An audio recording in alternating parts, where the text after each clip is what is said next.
In today's video, I'm going to teach you how to use the MySQL node in n8n to run queries and automate workflows. We'll begin inside n8n by opening the workflow where you want to work with MySQL. This can be a brand new canvas or an existing automation you're enhancing. Having the workflow open gives us the place to drop in our database actions and connect them to the rest of your process. Next, add a MySQL node. Click the plus icon on the canvas, search for MySQL, and add it. This node is the bridge between n8n and your MySQL database, allowing you to run queries or use pre-built operations without writing SQL. Think of it as the database engine inside your automation. Now, set up your credentials inside the node. Create new credentials and provide the host, which is the IP address or domain where MySQL is running, the port, typically 3306, the database name, and your MySQL user and password. It's a good practice to use a dedicated database user with only the permissions your workflow needs, especially in production. Also, make sure your n8n instance can reach the database host over the network.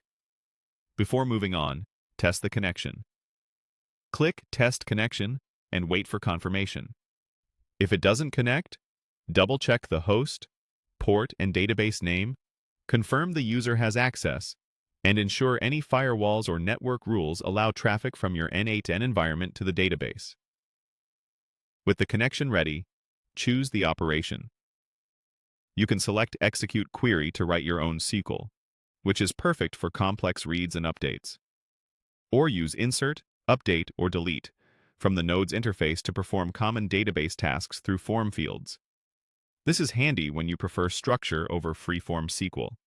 If you're writing a query, enter it directly. For example, you can run select from customers to fetch all customer records or update orders. Set status equal processed, where ID equals 123 to update a specific order. In dynamic workflows, consider using n8n expressions to reference incoming data safely and test on sample data before applying changes broadly. Connect the MySQL node to the rest of your workflow. You might link it to a Telegram node to send a notification after a query completes, or to a webhook node so an external app can trigger the workflow and pass data that feeds into your query. Map fields carefully so the right values flow into your operations. Finally, save your workflow and activate it. Saving preserves your configuration, and activation lets the workflow run automatically according to your triggers.